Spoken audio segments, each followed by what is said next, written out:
I don't want to talk about it. Welcome to MsMojo. For this list, we'll be looking at shows from the 90s that for one reason or another sound too strange to be real. But oh yes, they most definitely are real. How many of the shows on our list have you seen? Let us know in the comments. It's not like we're going to just disappear. Number 10. Cousin Skeeter. Girl, I'm all about RSS object. Homegirl's got more moves than Allen Iverson in this option year. Excuse me while I prove my point.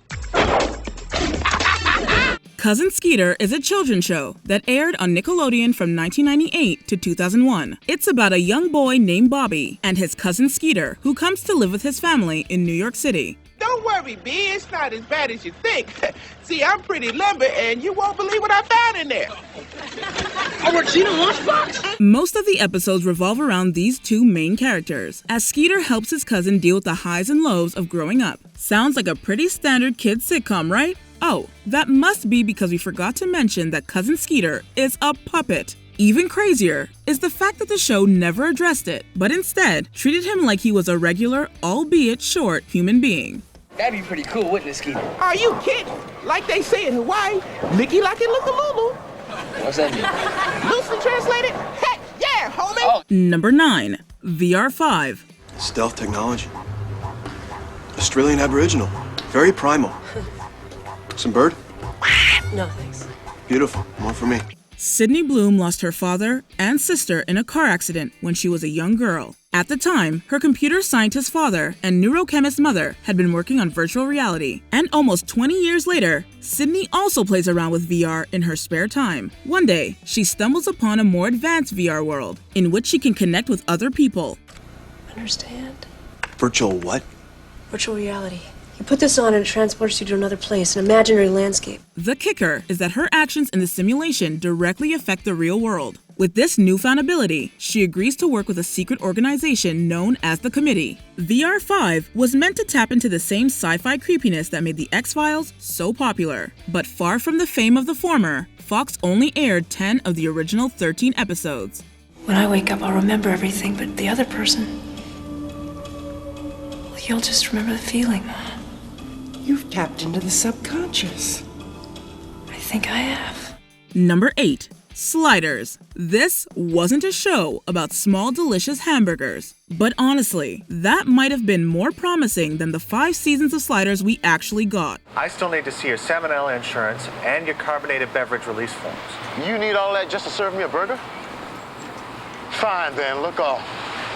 I'll just take the fries. The show's premise sounds like an ode to Quantum Leap, with Jerry O'Connell's protagonist and his crew sliding through wormholes into parallel universes. While the first 2 seasons focus on social and political issues on the various Earths, the 3rd season brought in a sexy military captain to up interest and viewers' heart rates. Just your basic physicist. Yeah, right.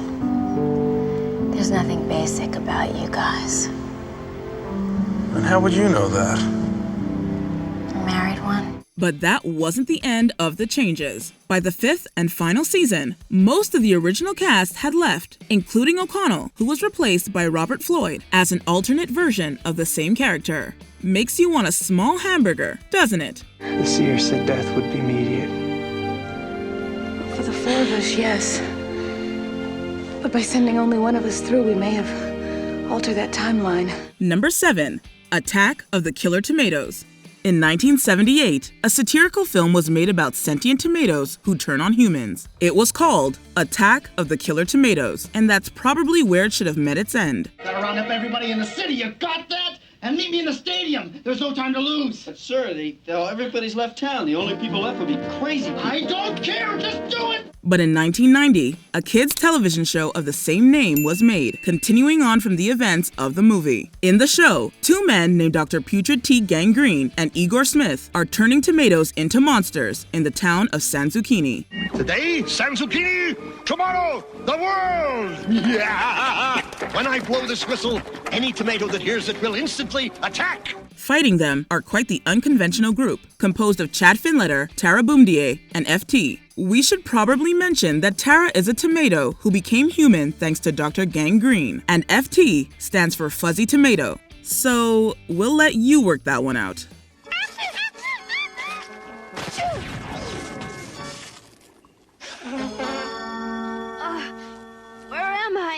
Number 6. Hi Honey, I'm Home. I find the situation funny. Doesn't life seem so rerunny? Hi, honey, I'm home. Hi Honey, I'm Home was a sitcom about a sitcom family, the Nielsen's, whose show gets canceled. They end up moving into the real world, next door to Mike Duff, one of their show's biggest fans. While there, the Nielsen's learn to deal with the reality of life outside of a sitcom, and Mike has to keep their secret in order for the family to potentially find their way back on television. Mrs. Nielsen, things will work out. They always do on your show. This isn't our show anymore. What kind of world is this? A sitcom family in the real world of a sitcom, Hi Honey, I'm Home was the Russian doll of the TGIF lineup, at least for the first 6-episode season. The second season's episodes aired only on Nickelodeon. Where did you get this? Mrs. Nielsen. A condom? Mints. Condiments. Number 5. Baywatch Nights. With a weekly audience estimated to be around 1.1 billion people, Baywatch was the most watched television show in the world for much of its 11-season run. My eyes are finally open now, my vision's clear and full of you, love. Given those numbers, it makes sense that they would want to spin off other shows from the main series. Unfortunately, what they came up with was a basic detective agency show called Baywatch Nights, or at least, season 1 was basic. Causes respiratory paralysis, then unconsciousness, and then death.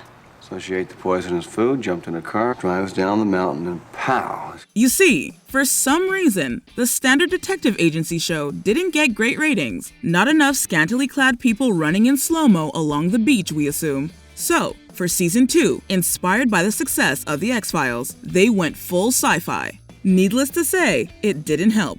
I saw something, all right? I don't know what it was, okay? Could have been a crazed crew member. I still don't believe in the Tooth Fairy. But you saw it. Number 4. Dinosaurs. Does it eat up the space between commercials? Fine! Get it on! Oh, God! Clear! Oh, man. We just need a couple of hit shows. In the early 90s, Jim Henson and Disney teamed up to bring a family of anthropomorphic dinosaurs to our TGIF nights on ABC. Henson passed away in 1990, but had conceived of the show 2 years prior. While a show featuring a family of domesticated dinosaur puppets might seem a little weird, that isn't what landed the series a spot on our list. It makes it possible to plan out a whole viewing schedule. Hey, kids, look at this.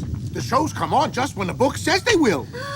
This is the greatest breakthrough of our time. That was earned with its final episode, an episode in which the dinosaurs' careless treatment of the environment culminates in the protagonist's family having no other options but to sit and wait for death. Absolutely no chill, ABC. And taking a look at the long-range forecast, continued snow, darkness, and extreme cold. This is Howard Handupme. Good night. Number 3. Baby Talk. Over the rainbow. Howard! I'm sorry. I like that, but then again, I think Itsy Bitsy Spider's a classic. In 1989, Look Who's Talking taught us that it was hysterical when babies had grown-up thoughts voiced by famous people. You probably remember the sequel, Look Who's Talking 2, but many of us have little memory of the short-lived ABC series Baby Talk, loosely based on the first film. What? You can't imagine what I'm going through. Oh, no, don't cry, Clarice. I still like you. This version once again features Tony Danza, and as it turns out, the whole babies voiced by grown-ups can get tired pretty quickly. What will really throw some for a loop, though, is a young George Clooney in the first season. Even that's not really enough to redeem it. In this crazy baseball game which we call life, a child's nursery is his dugout. It's where every rookie learns the moves, so that when it's his turn at bat, he knows what to do. Number 2. Cop Rock. If you've ever watched a cop show on TV and felt it would be so much better if the characters broke out into song every now and then, well, Cop Rock is the show for you. Crime never sleeps, so stay awake. Let's be careful out there. Co-created by Stephen Bochco, the man who just a few years later would help give us one of the greatest cop shows of all time, NYPD Blue, Cop Rock was the police procedural musical no one was waiting for. But it's always darkest just before dawn. Maybe that's why I'm feeling so strong. In the end, the dichotomy of the gritty police drama with the various musical numbers didn't really work for critics or fans, and the show ended after just 11 episodes. I'm just here to give thanks. So press me tonight, read me my rights. Give me a car that's a shoe rings. Before we continue, be sure to subscribe to our channel and ring the bell to get notified about our latest videos. You have the option to be notified for occasional videos or all of them. If you're on your phone, make sure you go into your settings and switch on notifications. Number 1. Teletubbies. La la. Teletubbies. Teletubbies. Big Tinky Winky, Dipsy, Lala, and Po have antennas on their heads, televisions on their bellies, and live in an earth home in a hilly, grass-covered field. Other members of the community include a voice trumpet, an anthropomorphic vacuum cleaner, and who could forget the sun with the face of a baby. Bye. Bye. Bye.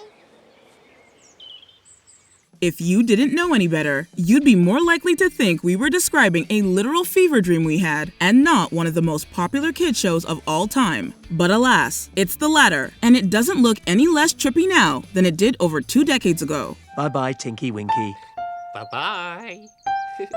Bye-bye, Dipsy. Bye. Bye-bye, Lala. Bye-bye. Bye-bye, Po. Bye-bye. Do you agree with our picks? Check out this other recent clip from MsMojo. And be sure to subscribe and ring the bell to be notified about our latest videos.